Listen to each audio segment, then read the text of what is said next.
Ladies and gentlemen of my viewers and subscribers to my channel, we have reached peak stupidity.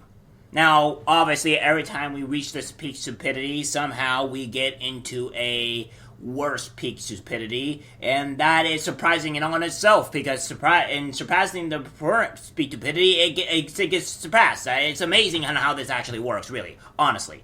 Impressive. Now, see, here's the thing. I don't know about you guys, but the last time I checked, space doesn't really have a race, or a thought process, or anything for that matter. Well, this woman apparently thinks it's racist. We're going to go over that because insanity has apparently came to us. Now, space is racist. Woke Colorado astrophysics professor moans her field is riddled with white supremacy and sexism, with colleagues and using hyper-masculine and violent language to describe the cosmos. Yeah, of course. So let's go over it. A Colorado astrophysicist has claimed her field is steeped with white supremacy and sexism. Blah blah blah blah blah blah blah blah blah blah. Natalie Gosnell, an assistant professor at Colorado College, takes an unconventional approach to physics by comparing stars with humans to turn science into an art. In an interview with the college newspaper, she claims she has struggled to overcome a division between art and science that is rooted in systematic racism. Oh, please do explain! Her work aims to cross the typical disciplinary boundaries to create art science pieces that describe outer space as feminist space, she said on her website. Feminist space. Feminist space. So space is now a female somehow. But is also somehow male. What? Both artists and scientists are just observing things about the world, interpreting those observations and sharing their interpretation, Gosnell Colorado College News. As an astrophysicist, I product institutions steeped in systematic racism and white supremacy, she said. Okay, go on. Suggestions that academic fields like science and engineering are male-dominated and are common and generally accepted by Gosnell goes further by arguing that the language used to describe scientific phenomena is sexist and racist. Okay, go on. The way in which stars burn through their fuel and die is viewed through a hyper-masculine lens, and the metaphors used are often very violent, she claimed.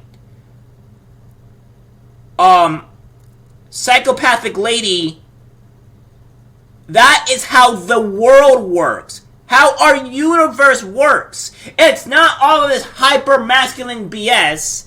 It's not over this type of thing being, oh, this or that. No, that's how literally how our universe works. How our stars work, how our sun works, how our reality works. Lady, get your head out of your... Okay, first of all, you need to be put in a mental institution because obviously you're not well. You cannot change reality.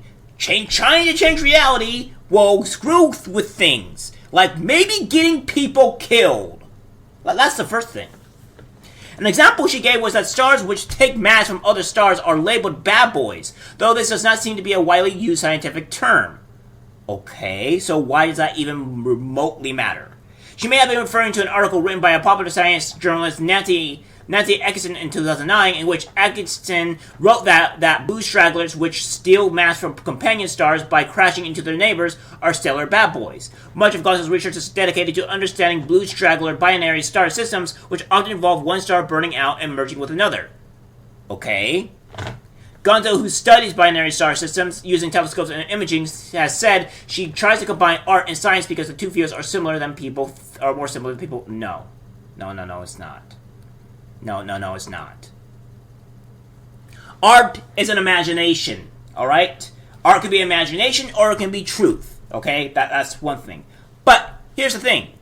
Art does not describe on what actually truly happens, alright? This is, you cannot align the two, alright? I don't know where you're going with this at all. Well, let's keep on reading because she might be able to explain this to our feeble minds.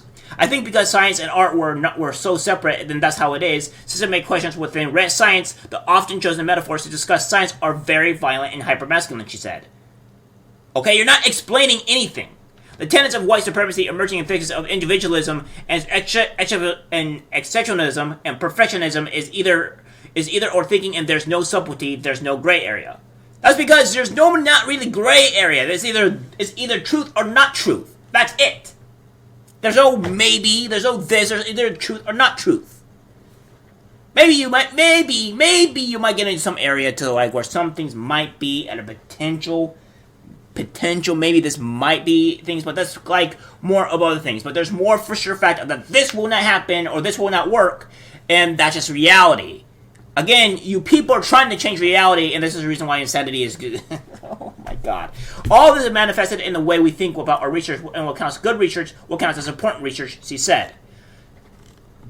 Gosnell has published dozens of papers as an astrophysicist, dear God help us, in the last decade, and was awarded the Cultural Scholar Award in 2021 for a combination of her research and approaches to teaching.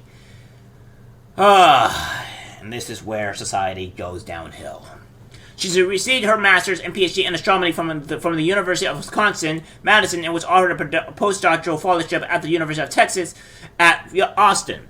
See, here's the thing. She received these accomplishments in very woke level areas, very far from left areas. She'll probably just get the paper because she's a woman at this point in these woke areas. I mean, that's just how I think that would work. Her work on the exclusive and exclusionary work of physics has been published at the American Institute of Physics and the American Physical Society. More recently, she was involved in the creative project The Gift, which was an experimental piece of theater that anthropomorphized blue stragglers and made comparisons between the lifespans and the trajectories of stars and humans. The artwork is experienced in a room and involves sound and video to narrate the death of a star. The installation opened at the New York Public Library on December 6th, but will be moved to Colorado College at some point in 2023. Okay, so the only thing that we realize that this woman is that she's a bloody psychopath, and that she wants to think. She doesn't actually explain anything on how anything is being white supremacy, or how it's sexism, or hypermasculine, or whatever you want to call that. I mean, she doesn't explain on how that's possible. The only thing that she explains is that would be a potential thing for her is like, oh, well, it's mostly dominated by males. Which, okay.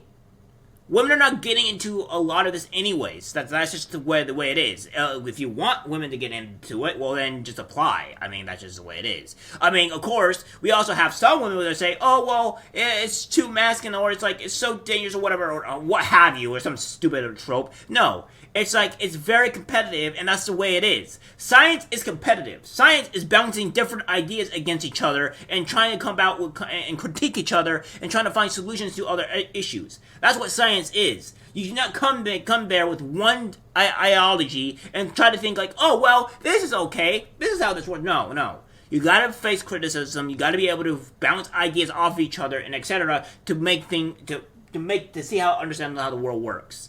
This is where we're heading, folks. Insanity seems to be in our institutions, and apparently trying to push their insane ideology onto us, which also wants to try to bend or change the fabric of reality when that's just not going to be the critical place.